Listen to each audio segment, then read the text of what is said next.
We have a special guest today, Dr. Proctor. He teaches Industrial Engineering 577, which is human factors. It's a great class if anybody's interested. Thank you. And just to confuse things a little bit more, I'm a member of the Department of Psychological Sciences, although I do have a courtesy appointment in industrial engineering. But this course has been, I think, taught out of the psychology department since the early 1950s, as far as I can tell. And it is one that's taken by students in both industrial engineering and psychology in my course. Put the microphone on. Oh, okay. I forgot all about that. Thank you, when I had my neck. Okay, and then just clip this. Thumb, right? Yes. Okay. Okay, so I've been, I guess, every fall semester and a lot of spring semesters, I've come in and given a talk relating to this. And I think the best way to think about it is, you're in a course that's occupational ergonomics, and oftentimes they'll break human factors and ergonomics down into two divisions. There are many other labels that are used, but one is the physical or occupational ergonomics, where the concern is mainly with the physical body and accommodating it. And then the other is the cognitive ergonomics, which is dealing with more the psychological properties and how you design things so that people will be able to understand them and so on. I know Jim McGlothlin loosely characterizes his stuff as neck down and mine is neck up. That's a little oversimplification, but it kind of gets at it that the cognitive ergonomics is more concerned with the psychological aspects. Another term you might come across that relates closely to this is what's called engineering psychology. This was a term that was used in the early days, but it's not in the 1950s. You see it occasionally, but not so much nowadays. But that again emphasizes that it's the psychological part rather than the biomechanics and the physical part that we're mainly concerned with. Now in my human factors course, I do try to cover a bit about the physical ergonomics as well, but certainly the majority is on this more cognitive part that I'll summarize a lot of things about today. Okay, so this is a definition I don't remember where I got this from. It says analyzes work in terms of cognitive representations and processes. And what we'll see is this means that most work in cognitive ergonomics would take an information processing approach, and basically by safe, reliable, effective, and satisfactory cognitive processing, we're again meaning where people, their working memory isn't being overloaded, they're able to comprehend things fairly easily, they're not uncertain about what a message is telling them, a warning's telling them to do, and so on. All right, a human information processing approach is where you treat the human as a communication system. So what that means is we're going to develop models that show this flow of information through various processing stages. And there is then an emphasis on the nature of the representations or the codes and the processes that act on these. So you'll often see flow diagrams, and I'll give you a couple of examples in a moment. The information processing approach, it's kind of onset. It's basically equivalent with modern day cognitive psychology. And its onset comes around in the 1950s when also human factors was developing a lot. And I think it came from the psychologists working in laboratories with the engineers. And so they adopted a lot of it. And one thing you'll see is that this is, it's basically applying the systems concept that's very prominent in human factors to analyzing humans. So you're thinking of a human as a communication system. And you're going to analyze what the properties of this are system are, and then you're going to use this to figure out how people might behave in various situations, what's going to give them difficulty, what is not, and so on. This comes from Michael Posner in a 1986 chapter that I really like a lot, where he says that human information processing language provides a common vehicle for integrating subjective experience, performance, and brain processes. So kind of going at different levels from everything from conscious awareness to brain processes. And I'll talk a little bit about the cognitive neuroscience and neuroergonomics, which focus on the brain processes. But a lot of that research, most of it for that matter, is driven by information processing analyses, although someone like myself will focus mainly on behavior.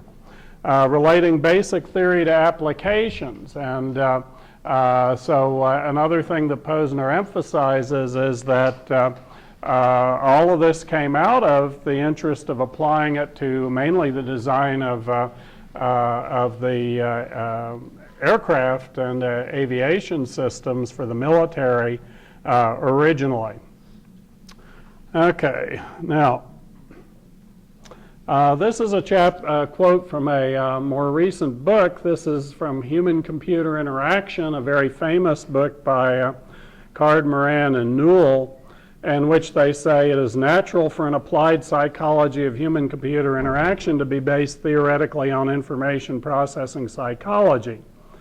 All right, well, why would they say this? Well, this is laid out in the bullets below, that basically when you're doing interacting with a computer, you're interacting with another, I don't know whether you'd call it intelligent entity, and so anyway, there are various goals and sub-goals that you have, and the interactions need to be organized and carried out in such a way that these can be achieved.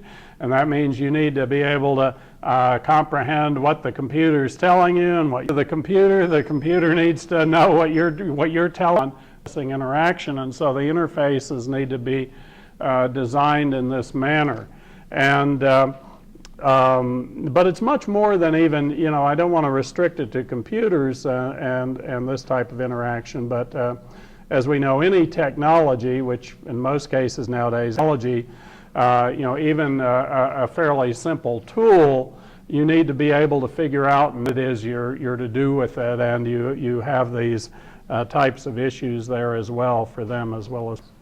All right, to explain any particular performance in a particular task or generate predictions or anything, characterizing it where you have stimulation, a lot of things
we can lump together and call others that we can call like more memory, problem solving, and so on, and then others relating to the selection and execution of action.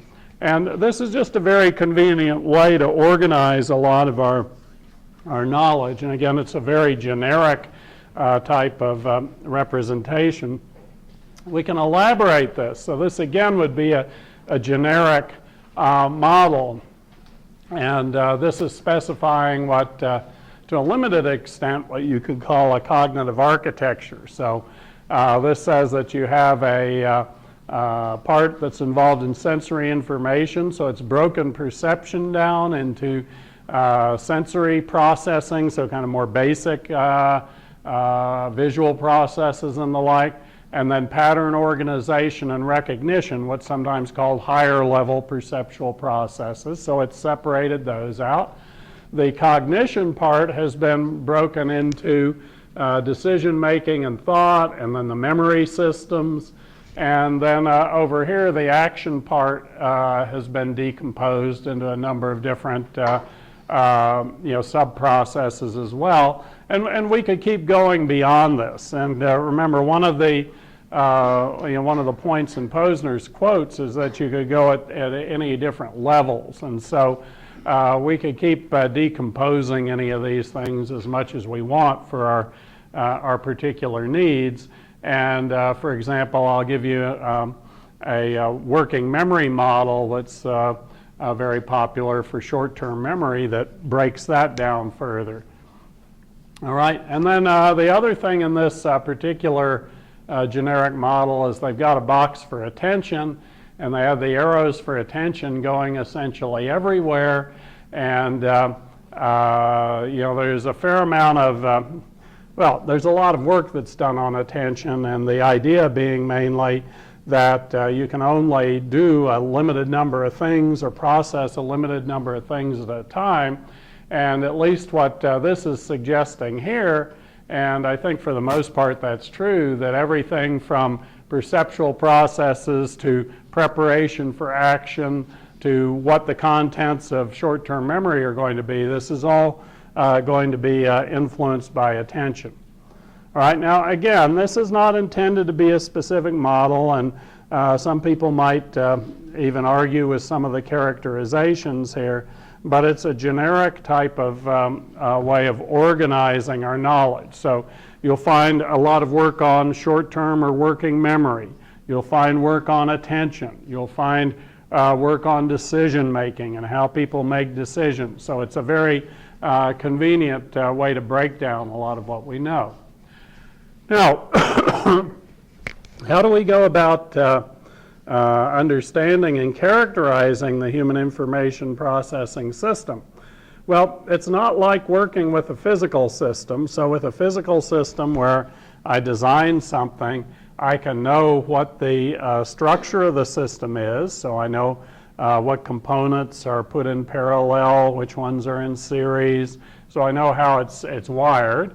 I can also possibly know things like the reliabilities of the individual components and other characteristics of them. So I can know how fast something operates and so on.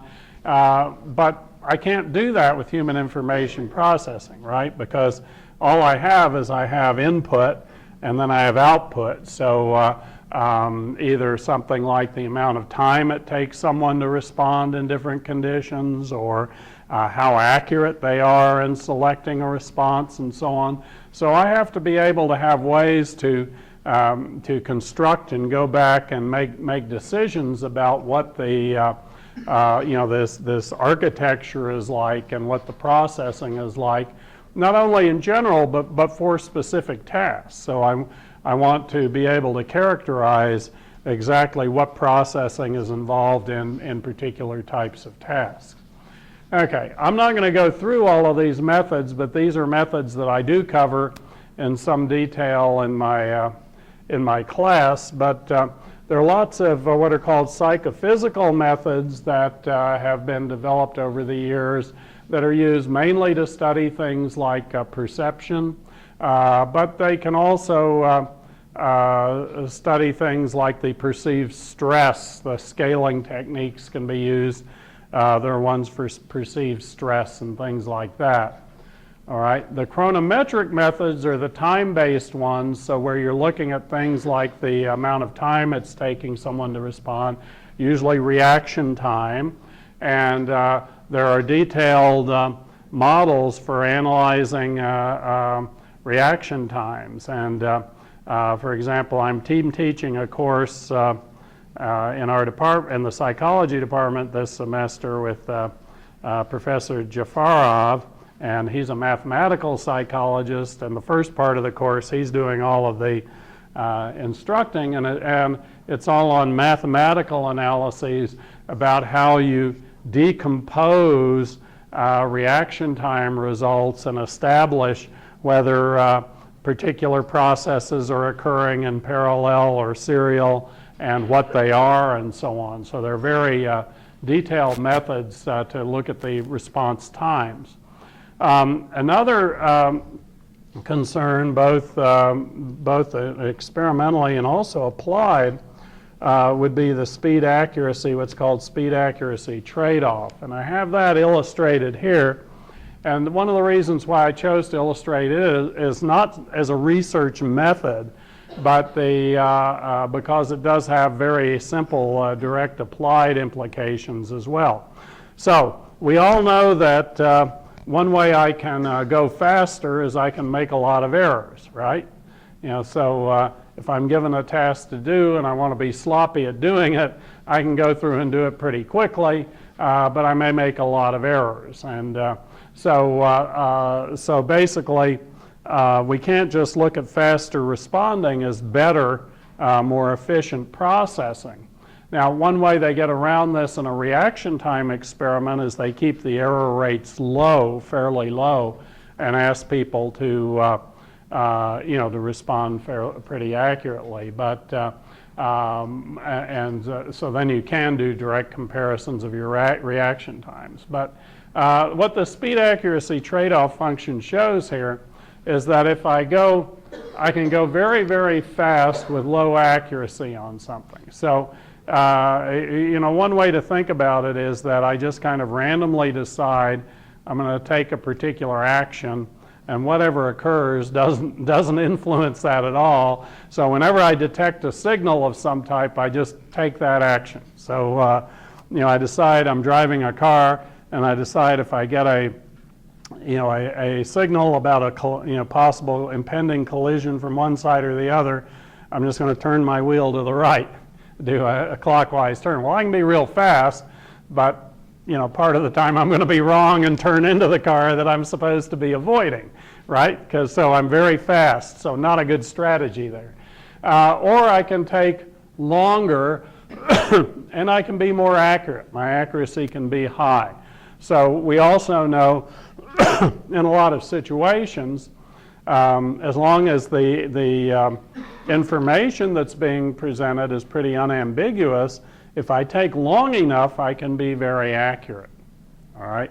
So even if I'm given a fairly complex choice in a task, let's say I have to multiply things out or whatever, I can come up with a correct answer if I take long enough and I'm slow enough and I can make sure it's correct. I can perform with very high accuracy. Or else I can try to go quicker and I'll be making more errors, all right? So that's the general idea behind the speed accuracy trade-off.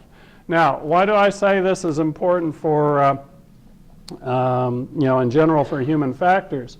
Well, we're often making decisions where speed is a part of it, all right? And there is this kind of speed accuracy trade-off. And one place where they've kind of fingered this as being important a number of years ago in the previous Gulf War, when the first George Bush was president, that a U.S. warship, I think it's the Vincennes was its name, shot down an Iranian commercial aircraft. And obviously this is not something you want to have occur. This is an error. And one thing that was emphasized is that there were a lot of factors to get the crew to tend to adopt a criterion of responding quickly and at the expense of possibly making this error. All right, and what were some of these things? Well, another ship had been hit a couple of months earlier by a missile, and I think the whole crew had been reprimanded, and the captain basically drummed out. I don't remember the details, but clearly you didn't want to allow this to occur. So you don't want to sit there and wait until you're absolutely sure, and then it's too late, and and you're shot down. You have a missile that strikes you. So that was a factor. Another was they were in a fight with some gunboats, and there's some. I'm not sure they ever cleared it up. There was some debate as to whether they were actually in Iranian waters or not, which again would kind of lead them to expect that they're going to be attacked. And but the idea was we're fighting these gunships again, so it's pretty likely this is going to be an attacking thing, so it's going to tend to get me to go quicker at classifying it as that. And that illustrates again the kind of issue here, that you can sort of think of it as that there are payoffs in effect, and through payoffs or instructions you can get people to be emphasizing going quickly at some cost to accuracy or taking their time, and you need to make sure you understand what these contingencies are that are in effect so that people will be doing what you're wanting them to do. Okay, so anyway, I think that's something that's now you can also use this as a methodology in research, and in fact a lot of these mathematical models like Professor Jafarov deals with, they try to explain in studies, and they're mainly laboratory studies, but all of the details of entire reaction time distributions, so all the different trials, and the accuracies as well. Okay, then the psychophysiological methods, these are related to an approach that's called cognitive neuroscience.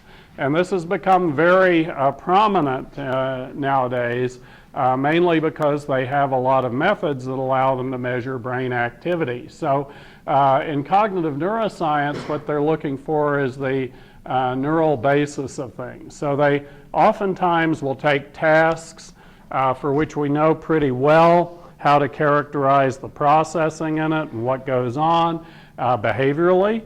And then what they'll do is they will get some type of physiological measures and try to map that onto the brain.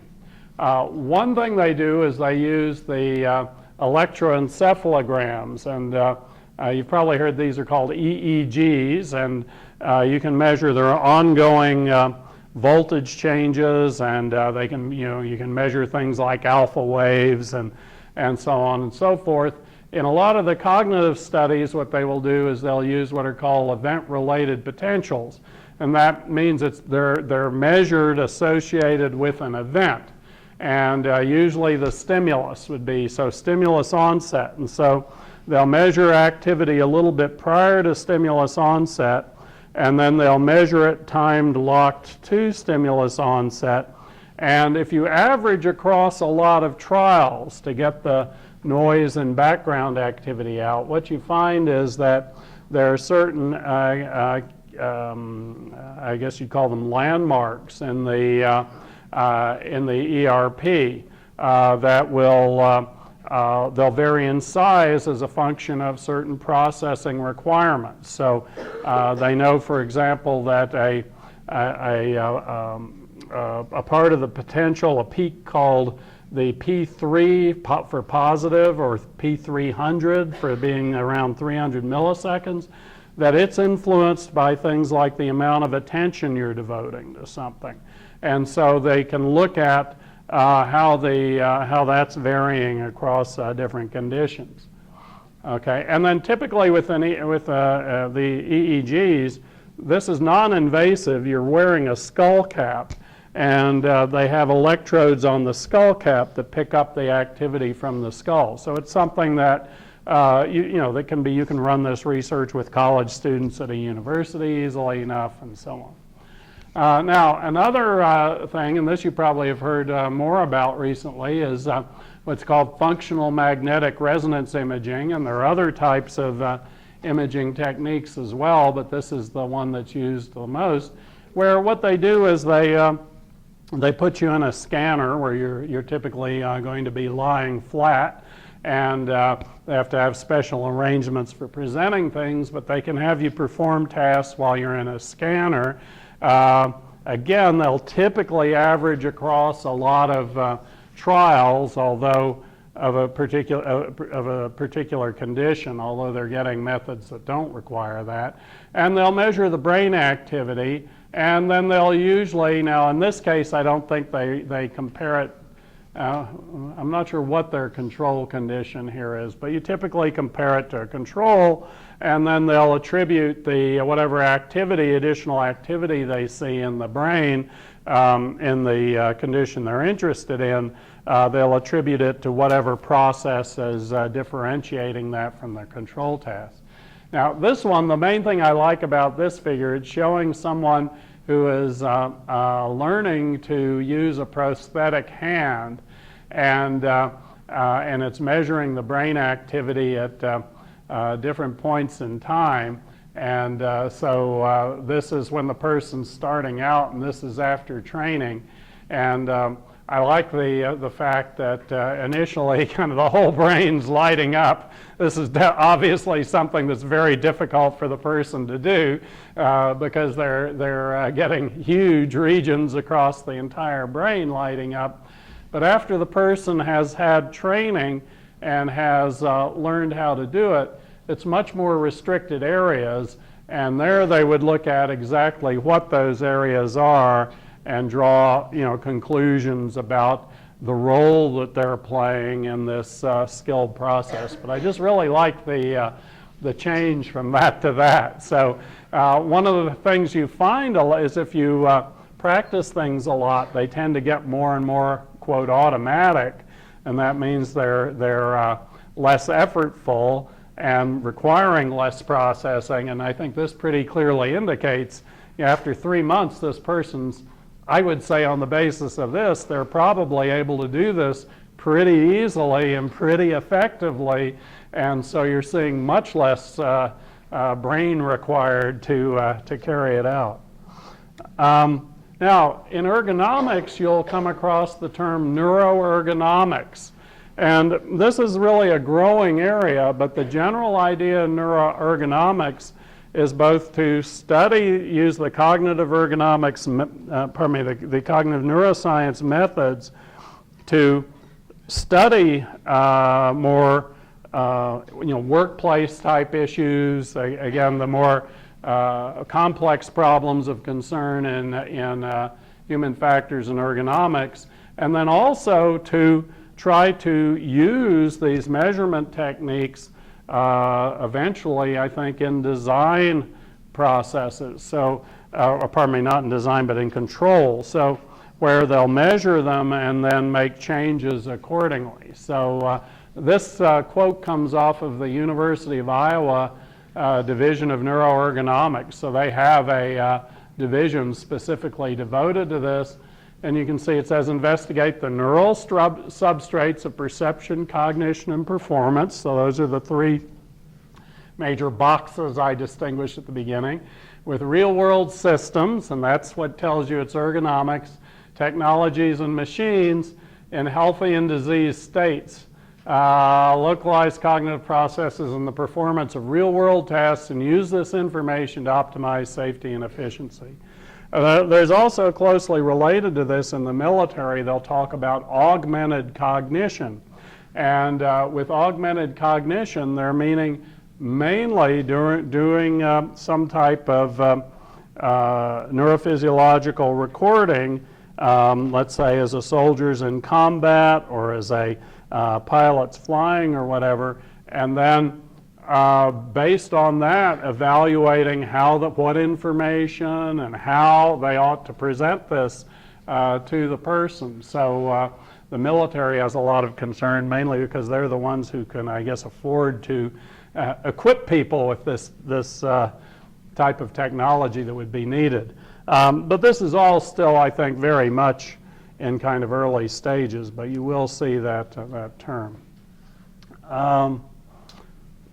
Okay, I've already gone through the kind of generic models for the different areas, and then there are others that are intended to capture specific processes, tasks, or domain. So you find some that will be very specific to, like detailed models to account for what's called the attentional blink, where if you're processing a lot of things rapidly and you get a target, you'll tend to miss the one that follows it. So there'll be very detailed models about how that occurs and so on. And then the other point here that you get some that are intended to be integrative. So one of the kind of main things now is the development of these cognitive architecture programs that provide a way for you to incorporate all of the various knowledge that we have about things like working memory capacity, factors that influence movement time, and so on, and to be able to develop particular models that you can use for either explanatory or predictive purposes. So really the point to get across here, there are lots of different ways that you can use the models, everything from general organizational tools, so the generic ones, to very detailed models intended to explain usually a fairly limited task range, to models that are intended to help you pull everything together, and explain a lot of things, or these architectures, I guess. All right, let's see. Let me go ahead and I'll go ahead and go on about 5 more minutes before I'll take a break here. Okay, let's just start with perception. So we broke it down to perception, cognition, and action. I'm not going to spend too much time on this, but the main thing, let's quiet down again. I'm going to just go fairly quickly through a lot of these things just to give you an idea about them. So another area that relates to visual perception that also ties into attention is what's called visual search. And that is how long it's going to take you to look through and find something in a display, and how accurate you're going to be. There's a lot of both basic and applied research on this, and the idea is that there are certain situations where things kind of pop out and you can do it very efficiently. There are others where you have to go through doing it one by one, basically. And this gives you one instance here that if there's a single feature that differentiates your target from what you're looking for, from the distractors, then it's very easy to detect this if it's a single perceptual feature. If you have conjunctions of features, so like if I had to look for a blue circle among red circles and blue squares, and red squares maybe, it would be a lot more difficult for me. This gives you an example of a situation where it's you're having to look to pick out an icon, and you can sort of get the idea here that this would be a very difficult thing to do. And this is, I'm not going to go through any detail, but this is an application study by Rauschenberger where they were looking at what's called low and high spatial frequency, so whether there are details or not. And you can pick out fairly well, you can these when the target differs in spatial frequency from the others and so on. But that just shows you then that there are lots of issues where visual search can come into play. This is a generic model for short-term memory. It's one that was actually, or short-term and all memory systems, developed in the 1960s. Nobody really accepts this anymore. But what it gets across mainly is that you have to distinguish what's called short-term store, short-term memory, sometimes working memory, from longer, should say long-term store and retention. And So for the short-term store, they'll typically characterize it as having a capacity of 4 or 5 chunks.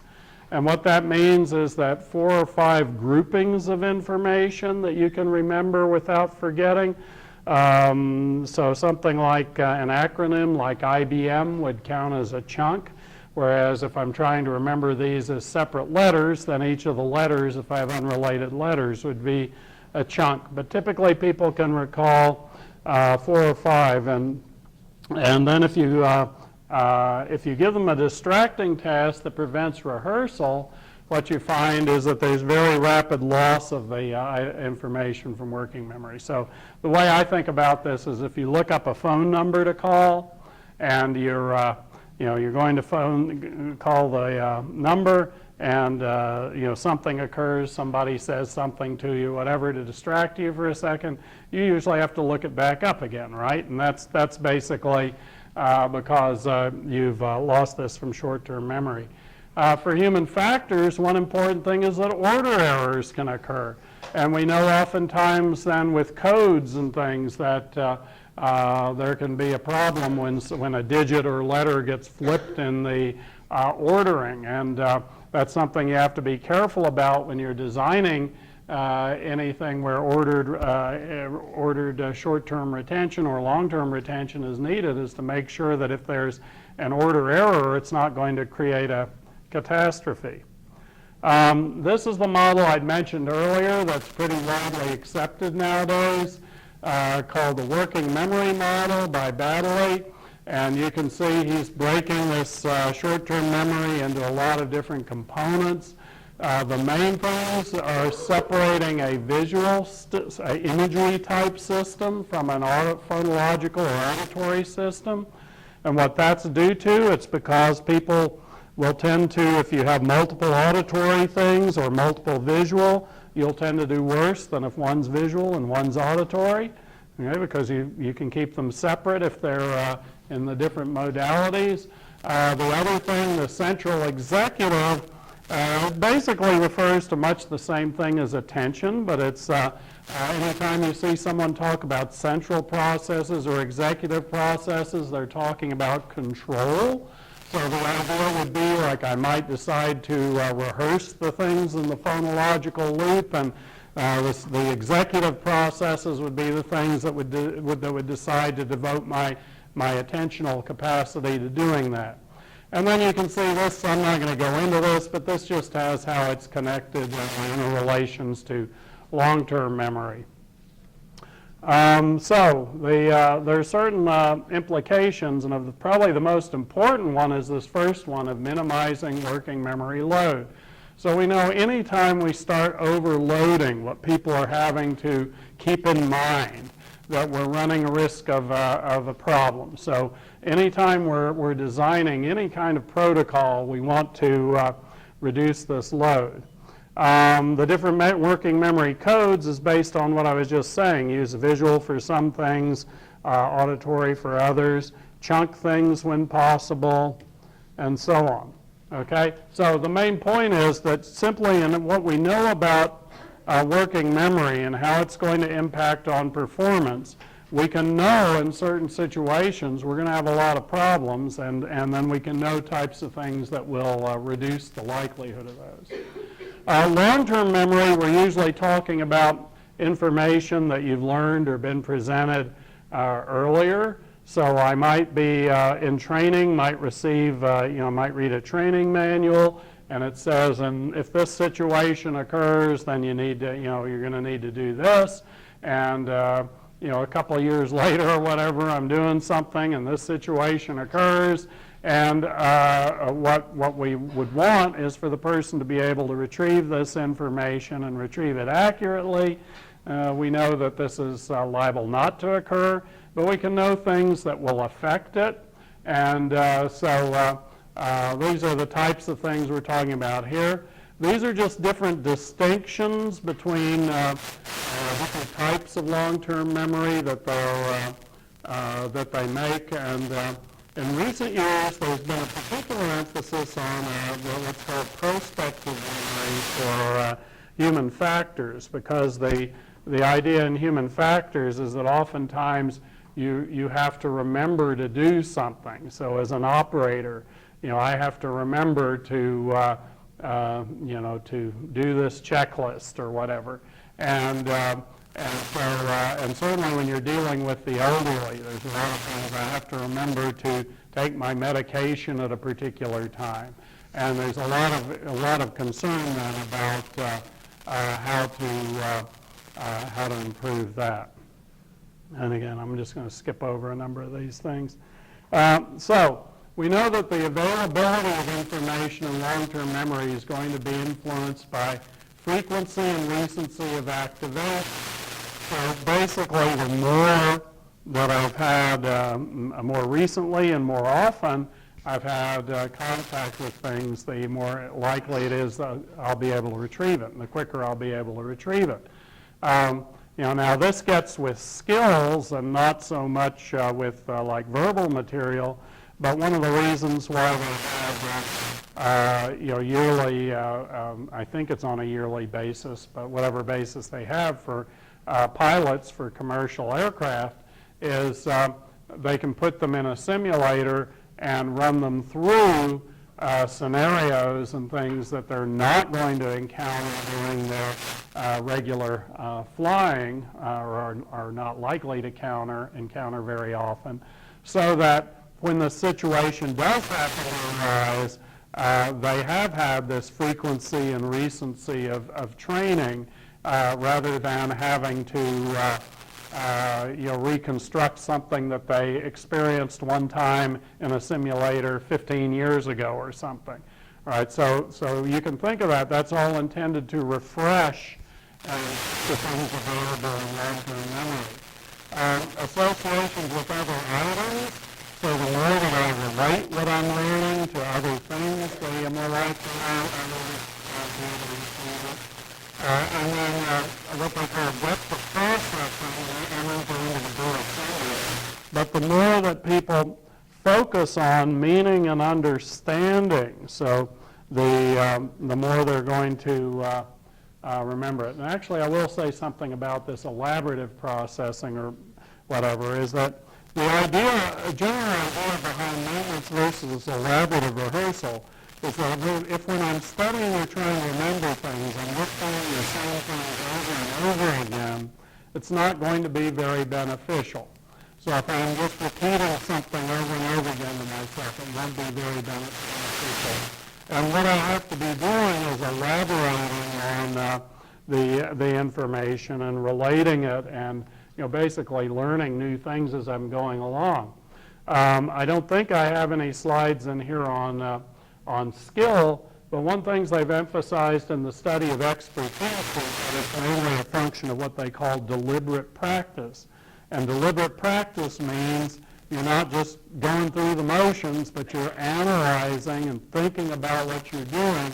And that's the same general idea as this elaborative rehearsal, that you have to be thinking about and analyzing and relating things. Okay, so information needs to be studied actively and related to other knowledge. That's a good thing. To be used frequently. And I'm not sure exactly what this uses for that, but I'm proud of the referral information, and that's absolutely necessary. So we know that people, that we can't count a lot on the ability to recall information. It depends on the context, depends on cues.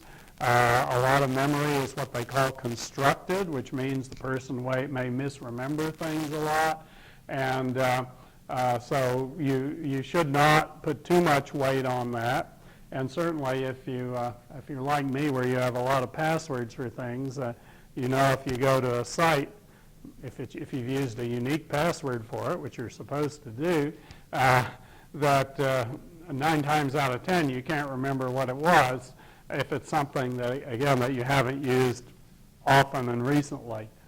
Appropriate retrieval cues should be provided. So if you know what the, kind of what's been learned and so on, you can make the likelihood of someone being able to remember it at the time much higher if you have retrieval cues that will relate to it and kind of trigger it. Okay, I already mentioned attention, a little bit about in terms of visual thought. But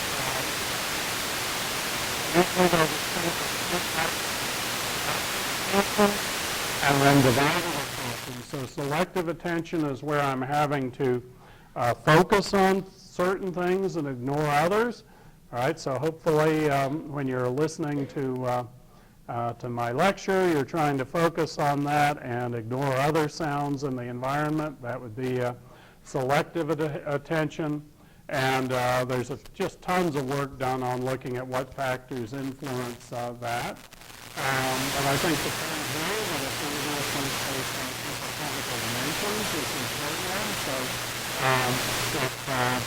if you have a voice frequency that is let's say a very low-pitched voice, if it's a ends up and every frequency, you'll be able to track that better than if the vocal frequency, auditory frequency is similar to that. The other function is where you have to attend to multiple things at the same time, so I have to monitor multiple locations for targets that might occur, or I have to carry out two or more different tasks at the same time. And basically it's more efficient to do multiple things when the stimuli are different on simple functions. So again, helps me keep them separate and are in different sensory modalities. So that sort of relates to the working memory stuff. Okay, whoops. I'll just skip over that. This is a model from the rate of the factors that is run by Chris Wilson's department. And, again,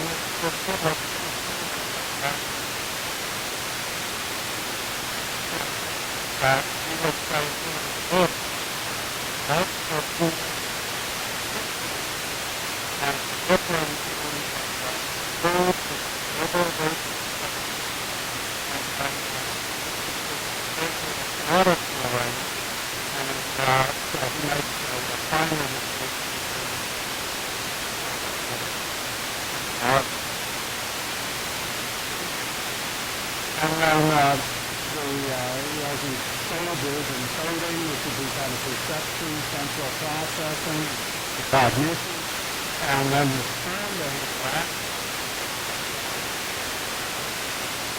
The major value of this is that I think it's a good heuristic for design because typically if you pick fast,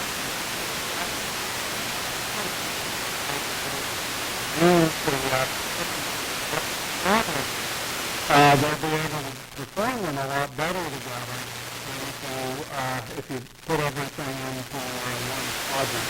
So if we're doing something like driving, at least theoretically this should work, if I'm doing something like driving that's very, very manual, visual too, but very manual, it's having an interface where both input makes a lot of sense, at least according to this model, because the idea would be that it's not going to interfere very much at all with my manual activities, whereas if I add in something else that I'm having to do manually, it will interfere a lot more.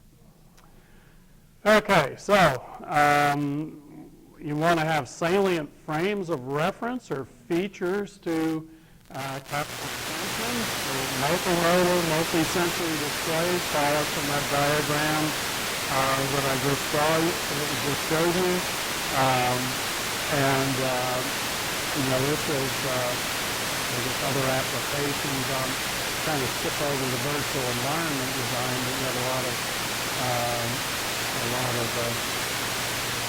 control. What I will go into, though, and mention is mental workload.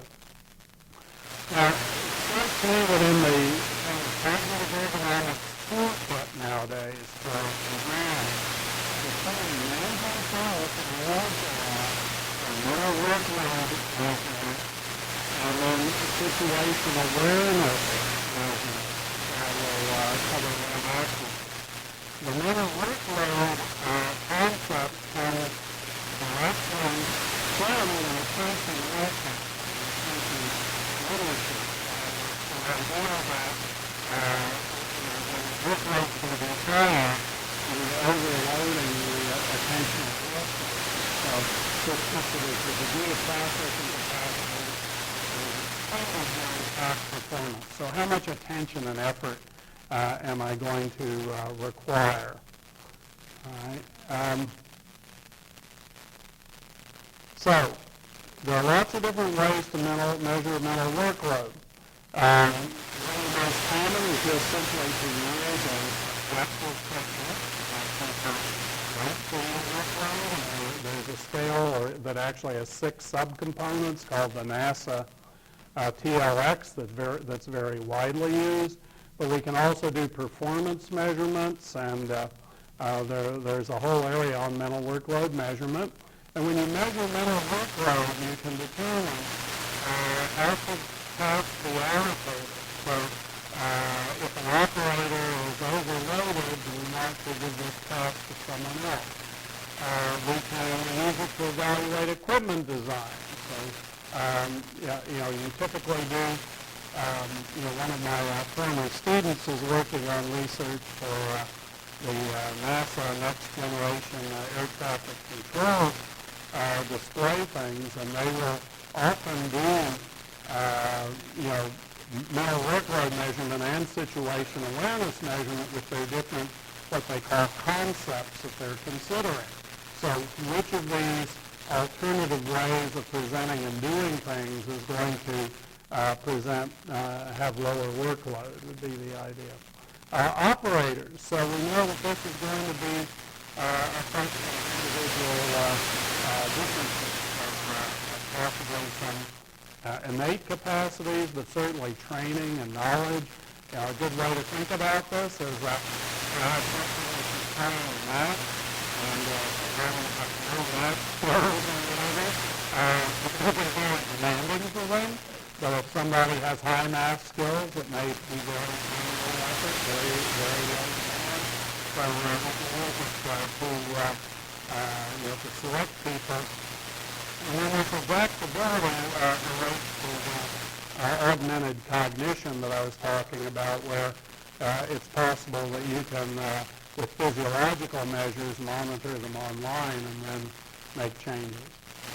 Okay, now the other sort of really important skill set in ergonomics is situational awareness, or TAWA.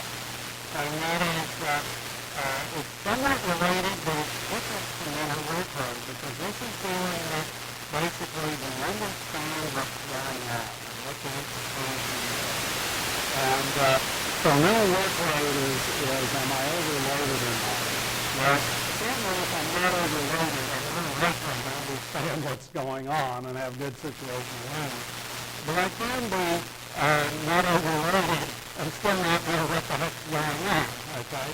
So it really is a different thing. And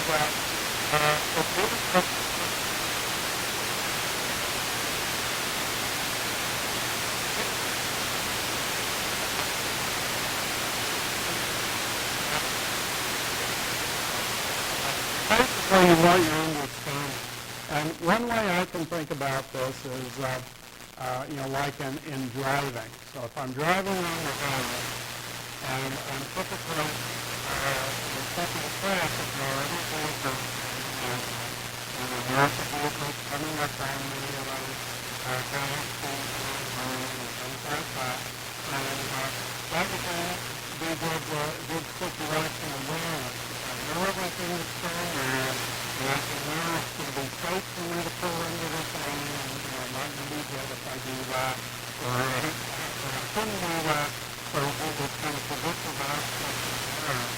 And not be surprising, one of the ways in the test situation is a perfect scenario aspect of identifying as there is everything and so on. Okay, let's talk about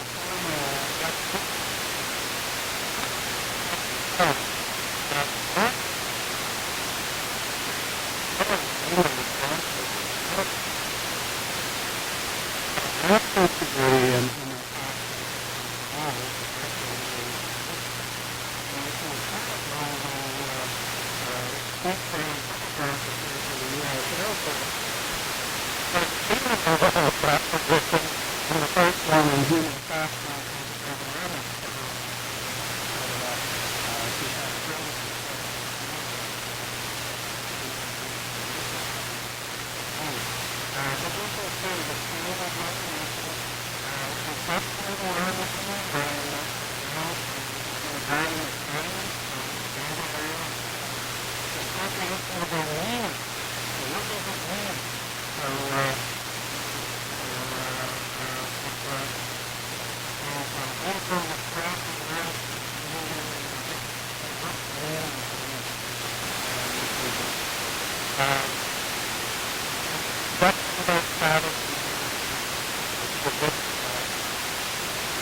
And then I think this is a key point.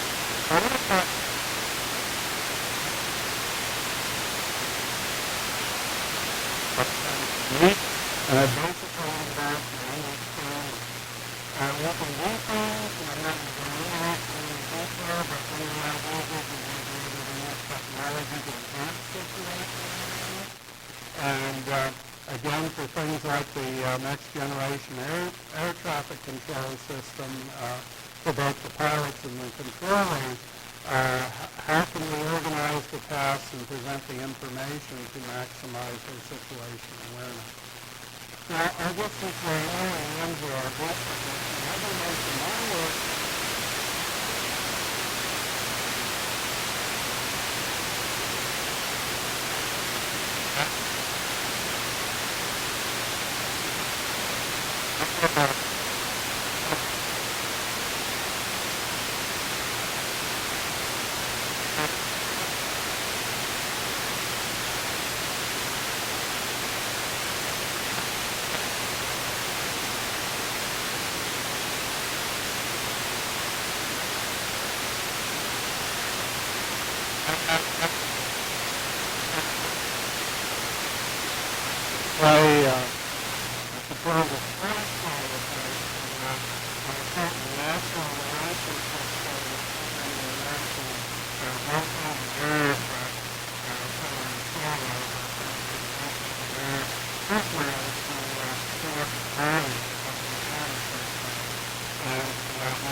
Maybe some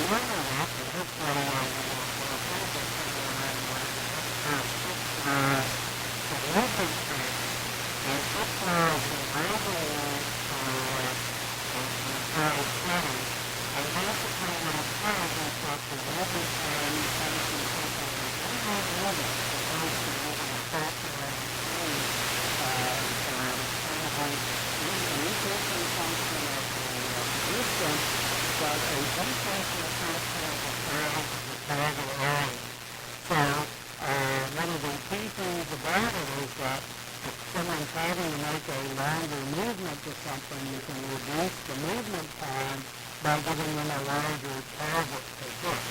And again, I can't go forward in the future where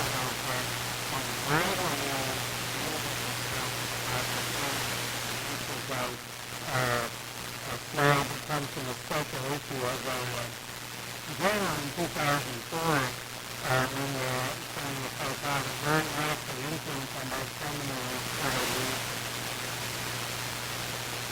So, basically,